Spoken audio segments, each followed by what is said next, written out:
नमस्कार। आज के डिजिटल न्यूज एनालिसिस में आप सभी का स्वागत है। बढ़ते हैं क्या है आज की एनालिसिस की तरफ। भारत की समुद्री ताकत और क्रांतिकारी विस्तार। 2035 तक 200 युद्धपोत और पनडुब्बियों का लक्ष्य।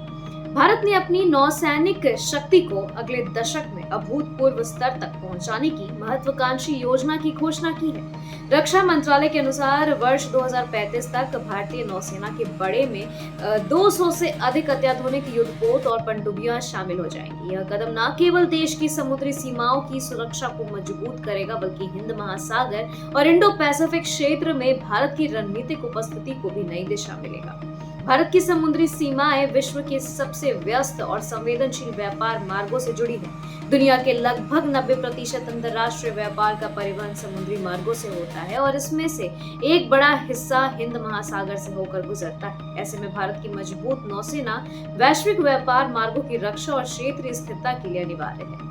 विशेषज्ञों का कहना है कि चीन की बढ़ती नौसैनिक गतिविधियां और पाकिस्तान के साथ समुद्री प्रतिस्पर्धा को देखते हुए भारत का यह फैसला समय अनुकूल और आवश्यक है। हाल के वर्षों में चीन ने हिंद महासागर में अपनी उपस्थिति तेजी से बढ़ाई है। ऐसे में भारत द्वारा नौसेना का आधुनिकीकरण केवल रक्षा का सवाल नहीं है, बल्कि यह क्षेत्रीय शक्ति संतुलन का भी महत्वपूर्ण हिस्सा है।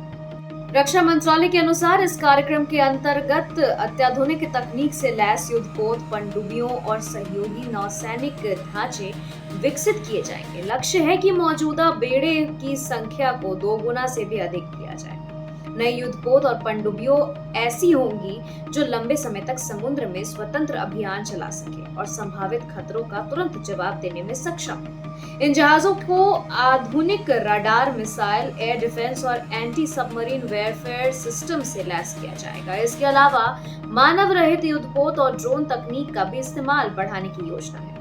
नौसेना ढांचे में सुधार के लिए देश भर के जहाज निर्माण केंद्रों के आधुनिक बनाए जाएंगे और रक्षा अनुसंधान संस्थानों को नई परियोजनाओं से जोड़ा जाएगा।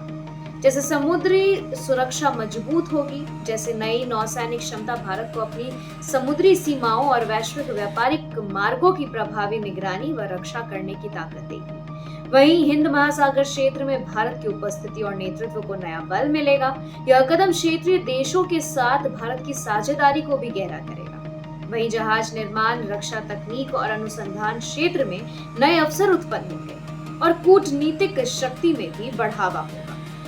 लेकिन आपको बता दें कि इतना बड़ा बेड़ा तैयार करना आसान नहीं होगा। इसके लिए भारी वित्तीय निवेश की आवश्यकता होगी। युद्धपोत और पनडुब्बियों के निर्माण में आधुनिक तकनीक, लंबे समय तक अनुसंधान और वैश्विक सहयोग की जरूरत होगी। साथ ही इनके संचालन और रखरखाव के लिए बड़ी संख्या में प्रशिक्षित जनशक्ति तैयार करनी होगी। विशेषज्ञों का कहना है कि भारत को इस महत्वाकांक्षी योजना को सफल बनाने के लिए रक्षा बजट में लगातार वृद्धि करनी होगी और निजी क्षेत्र को भी जहाज निर्माण व अनुसंधान में सक्रिय भूमिका देनी होगी।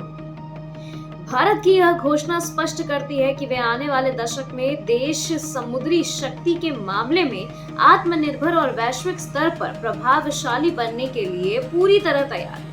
2035 तक 200 युद्धपोतों और पनडुब्बियों का लक्ष्य केवल रक्षा क्षेत्र की उपलब्धि नहीं होगी, बल्कि यह भारत की आर्थिक, रणनीतिक और कूटनीतिक मजबूती का प्रतीक भी बनेगा।